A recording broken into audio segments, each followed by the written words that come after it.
Hello guys, welcome back to my channel, and in this video we're going to go over the character review for FUG executive Yura.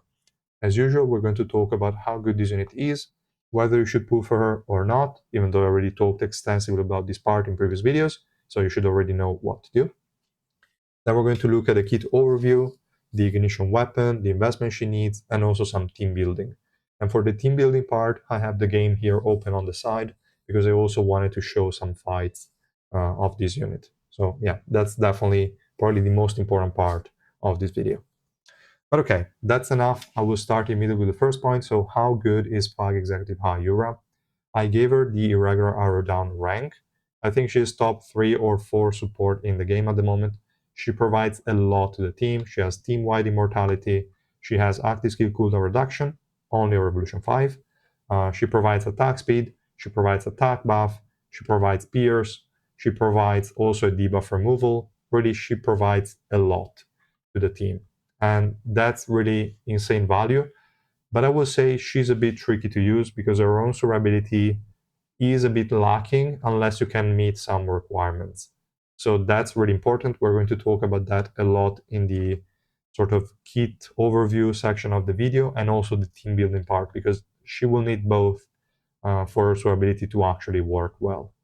But that's the only issue. Like if you can keep her alive, the value she provides is really insane. And she can support any DPS unit regardless of what they do. She's really strong with a lot of units. Really, really amazing value. And the good thing about her is that her value at 0 dupes is very, very close to her value of Rainbow 5. So the difference is minimal. What changes is the extra 500 energy, obviously, and the Revolution 5 effect. Revolution 4 is garbage, so that doesn't matter. But Revolution 5 is really good for certain units. You can live without it, it's not a problem, but some units will definitely like that part as well. Which means she's not a unit you have to take to Rainbow 5 immediately. You can wait. We have to say that her banner now is extremely cheap. She has the anniversary banner, which is only around 400 black market tickets on average to max her out. But in terms of whether you should pull for her or not, you have to consider how many resources you have for the next unit. The next unit is EX Ulrich. We already saw his sort of trailer. Now we need to wait for the kit reveal that is going to be likely on Monday.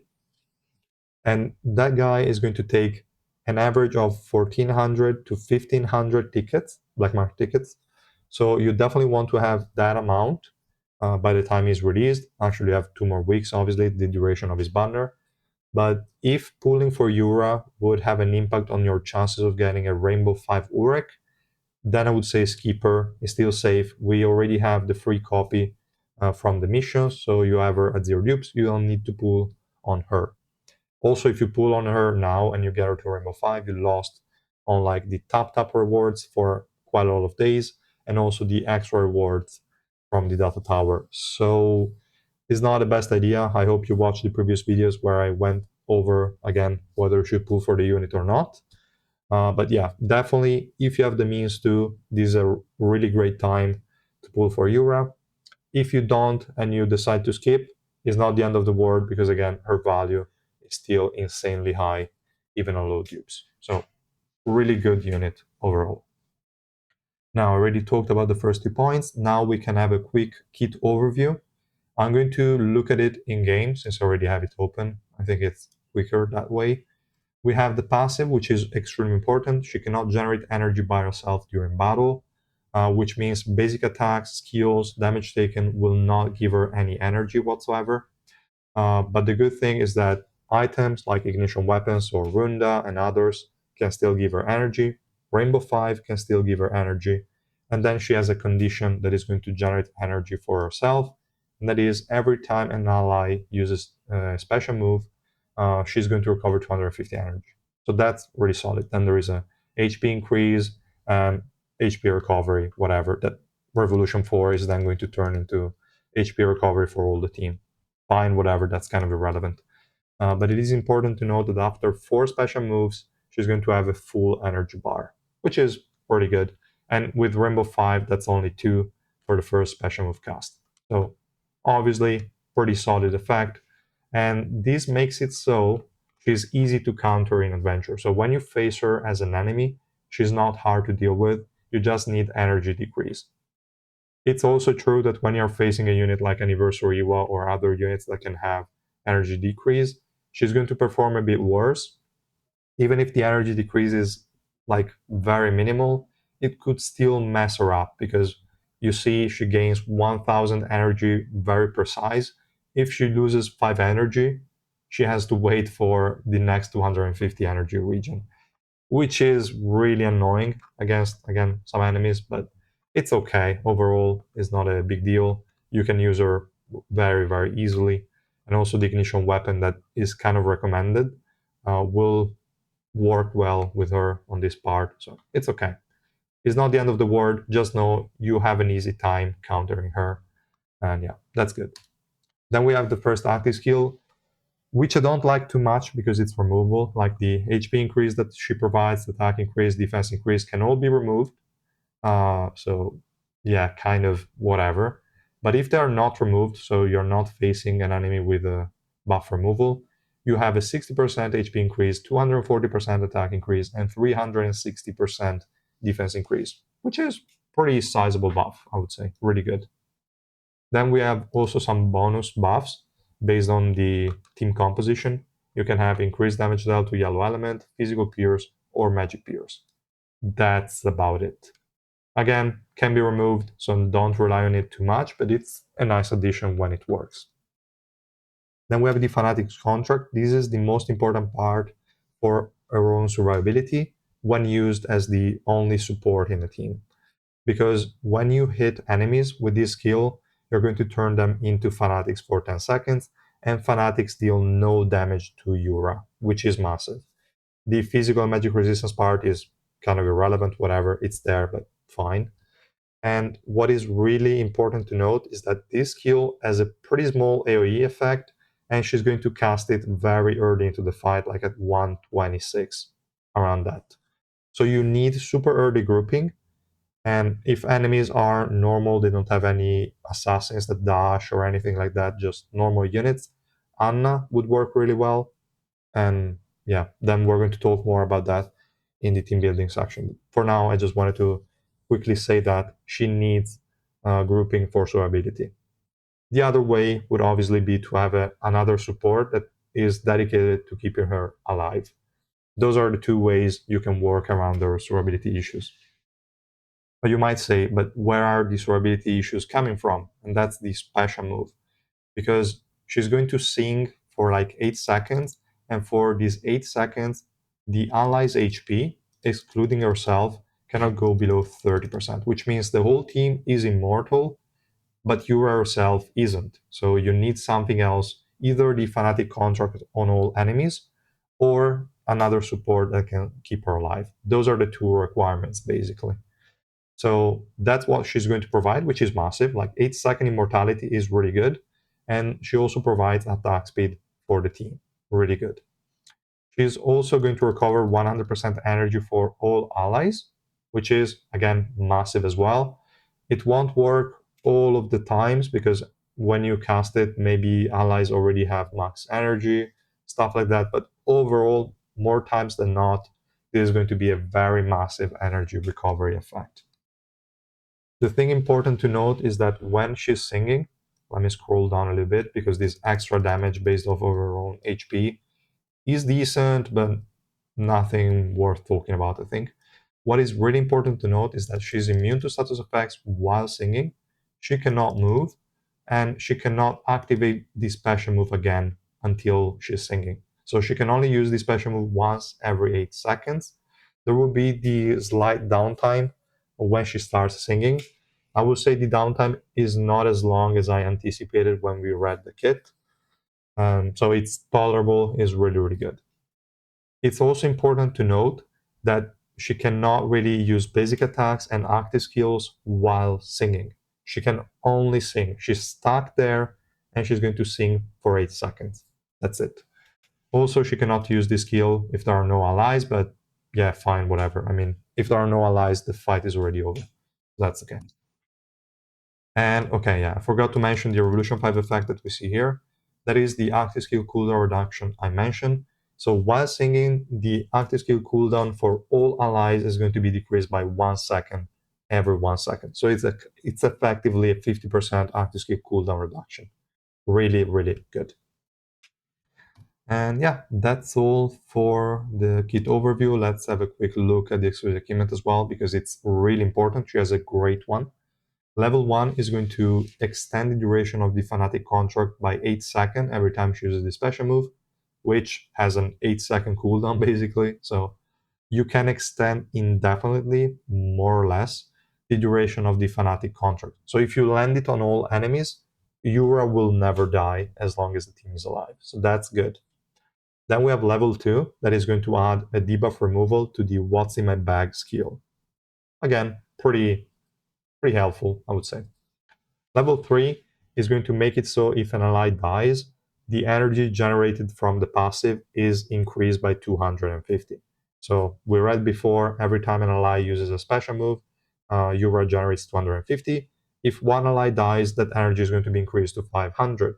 If another one dies, it's going to be increased to 750. This is just to guarantee that Yura is going to get enough energy to cast her own special move. That's it.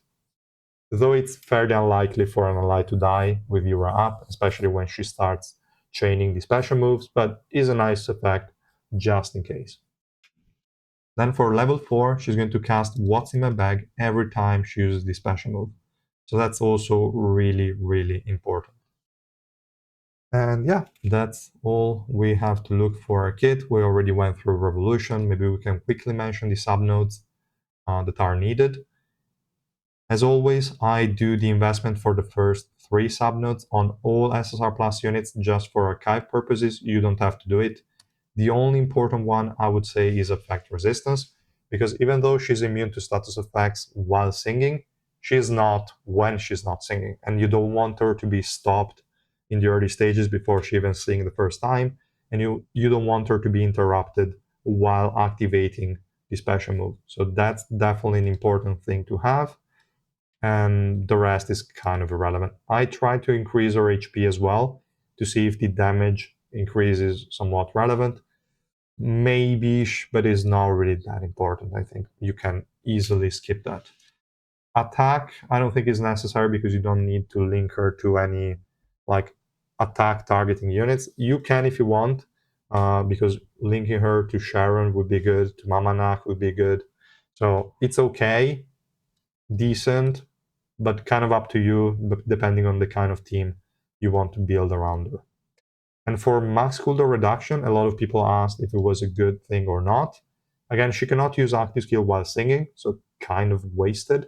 But there was also a question mark on whether this could be damaging or not. What I noticed is that if she has max cooldown reduction, the first activation of the Fanatic contract was a little bit earlier than usual, which makes maybe grouping harder. Like if you are relying on other units, like maybe an Iran or something else to do the grouping, it could be a bit harder to hit the Fanatic skill on more target if you have this one level 20.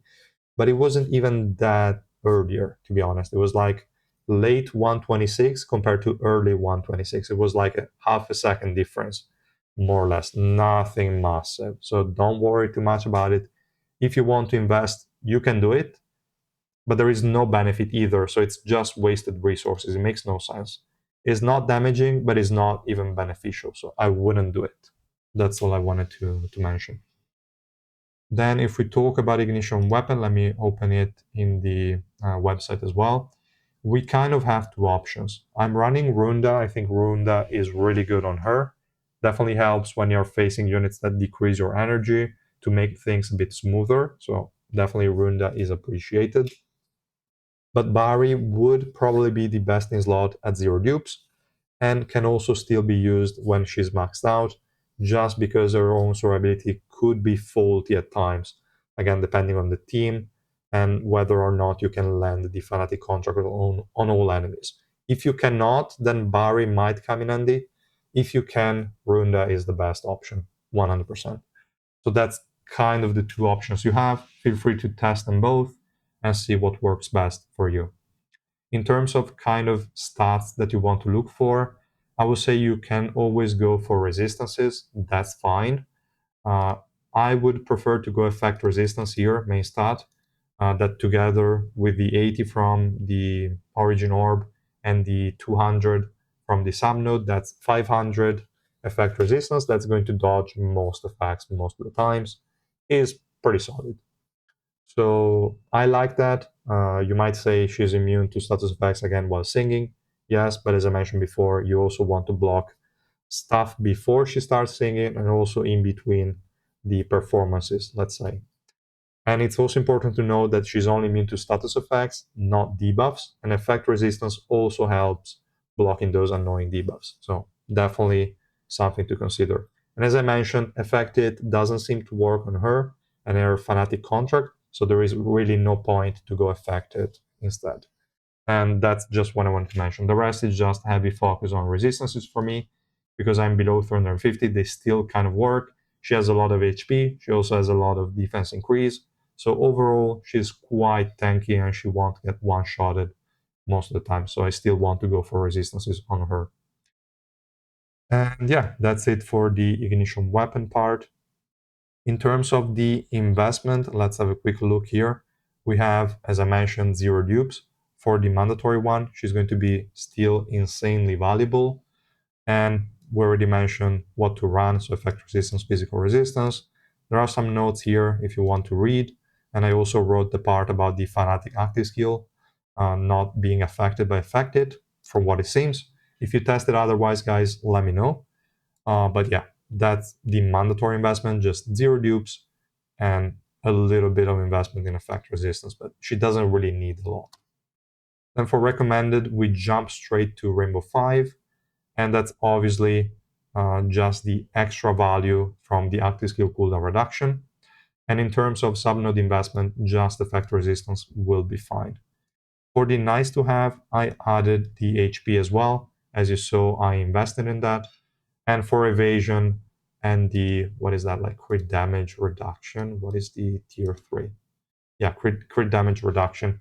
That's only if you're working on archive. Don't bother otherwise, they're kind of irrelevant. And that's it. Everything else, not needed. Attack is always optional, again, if you want to link her to units that target the highest attack unit. Otherwise, don't bother with that either. And yeah, that's basically it, guys, for the investment. Now over to the main part, which is the team building. So for team building, let me open up the section here on the website. We have a few points to talk about. So the things she provides, we already went through that. We don't have to talk about it again. What she needs is obviously grouping, survivability, and early energy so that she can cast the first special move super early. That's not too important. Fine. If you don't have it, is the most optional of the three. The enemies you should avoid are enemies that have a lot of energy decrease. Specifically Iwa, I would say, like Anniversary Iwa. Everyone else is kind of fine. And the units that she works well against is anyone, potentially. Like, there is no issue whatsoever. As long as you can satisfy her needs, you're good against any type of enemy. And also, she can support, as I already said, any type of DPS. You're not restricted to any specific one. Obviously, some will benefit more than others, but everyone will in some way. Here I have some synergies that I wanted to mention. So we have Anniversary Iwa, because she provides some sort of complementary sort of ability for Yura. The passive will basically be used only for Yura, because everyone else will never go below 30%, and he was passive procs at 5%, which means everyone will be kept alive by Yura, and Yura will be kept alive by Anniversary Iwa. That's amazing synergy, really good. You might not be able to use this a lot of times because Iwa is an amazing support and you will have her booked by somebody else, most likely. Then another good unit is obviously Anna, that I already mentioned, because she provides that early grouping that if enemies move, like if they are close range, that's going to be enough for Fanatic skill to hit everyone. But if there are enemies that jump, like Wyatt, Hugo, or whatever, then that's not going to work. But it's okay, it's just situational, but really, really good. Then we have Irangion, which is not going to group fast enough, unfortunately, for the first Fanatic active skill. But still, for the following ones is going to be enough, and also is going to be pretty good because the survivability of the team when enemies are CC'd by Iran is really high, so even that alone is good enough, I would say. Then we have also Kunmashini to mention because she's going to benefit immensely from all parts of Yura's kit, especially the attack speed and the active skill cooldown reduction from Revolution 5. And yeah, really, really amazing. And both of them need grouping, which means they share one condition, and the rest of the team can just satisfy that and are going to buff both the DPS and the main support. So that's really, really solid as well. Tramray is also one DPS unit that gets a lot of benefits from the Revolution 5 active skill cooldown decrease, and also it provides a little bit of grouping, so that helps. It's not insane grouping, but it's okay. And he's also going to benefit from the energy and everything else. Really, really good pair there. We also have Eljo, absolutely amazing from the active skill cooldown reduction that will have a decent uptime on the active skill that blocks the HP recovery, so that's pretty good. And also all the damage buffs are going to be appreciated by Eljo as well. Again, I listed just these 2 or 3 DPSs, but it could be anyone, really. We're going to see also in some fights that I'm going to show in a second that you can literally run anybody. Then for some basic teams, we have a monocolor team with Karaka for the HP recovery block and energy recovery block from Yongle. We have Anna for the early grouping. We have Heljo as a DPS, and we have High Yura as just an additional survivability support in case High Yura gets one-shotted for some reason. You have the other Yura protecting her.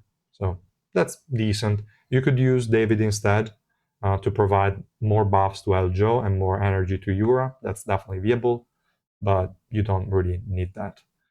Then we have the multicolor option. And for this one, I just have Hiwa to provide that extra survivability.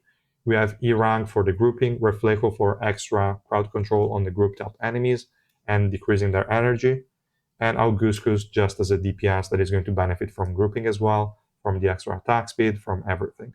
So that's good, but you can literally run every DPS unit is going to be fine. And yeah, that's just a few basic teams. Now we can go and watch some replays on some fights because we have some other interesting interactions. So the first one I wanted to show is on 22015. I have to look at the notes because I looked a few beforehand.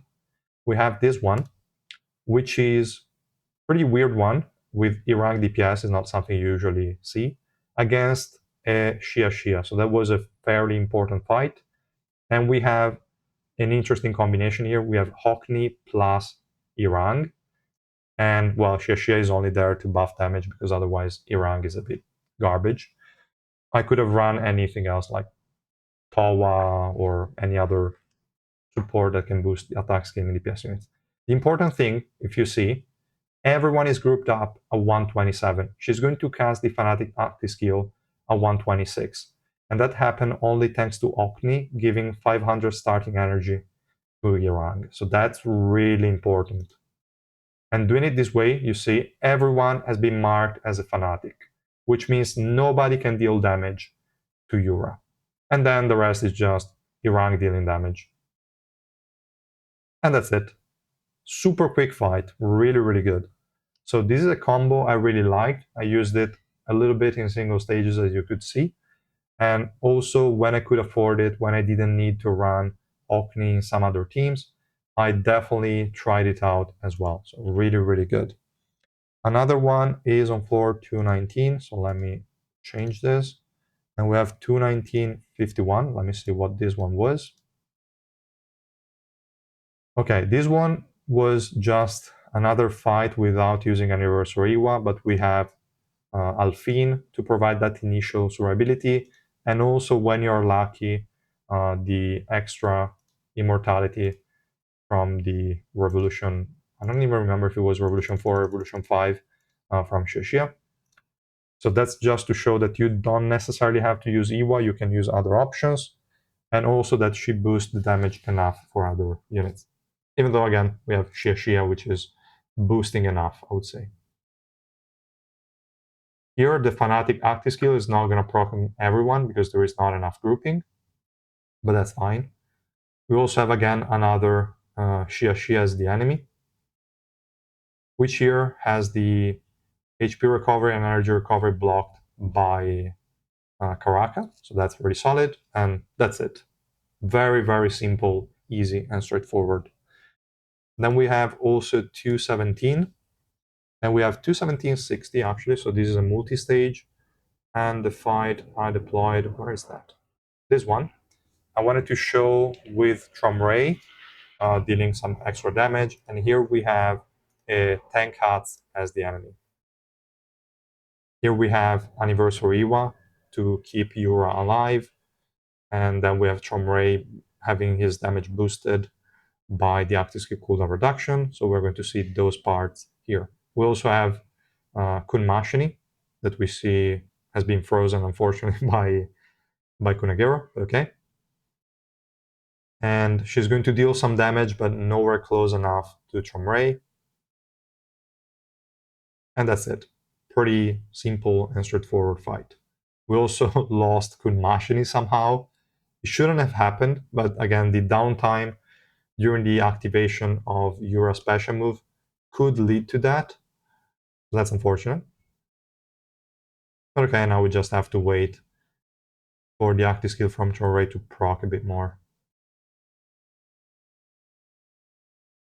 And that's it. Fairly easy and straightforward fight as well. The enemies were not as annoying as the other two showcases, but still annoying enough, I would say. Then we go again to 217, and we have 21757. Let me see what this single stage was about. Yeah, I just tried to have another DPS unit have like deal damage, and obviously thanks to both Shia and Yura, even an Hiwa could carry. So you could literally use anyone. I didn't pay attention to the enemy team. Let's see who that team is made of. Okay, yeah, it's not a really annoying team. We just have Albelda linked to a irrelevant unit. We have Evan, fine. And that's it. We have the special move from Iwa dealing quite a lot of damage. And that's it. Literally, she can turn anybody into a DPS and can make any team survive just fine.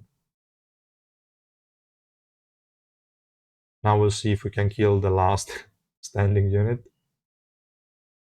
I mean, it was a win, so we did kill it, but yeah. Anything can work, really. You have a lot more options. You can also consider SSR units, which are going to be buffed. So probably in one of the next videos, I'm also going to give you some sort of predictions on which SSR units could get massive benefits out of the SSR Plus upgrade. But yeah, for now, that's all I wanted to share with you. These were the 4 fights I thought were at least reasonable. So we have the Okni Iran combination, the Anniversary Iwa supporting capabilities, and we also saw some more things. So I would say in general, she has a lot of versatility. You can run her literally wherever you want, but she does have those restrictions I mentioned. So keep those in mind. And that's all, guys. Let me know if this character review was interesting for you or not, and I will see you in the next one. Bye.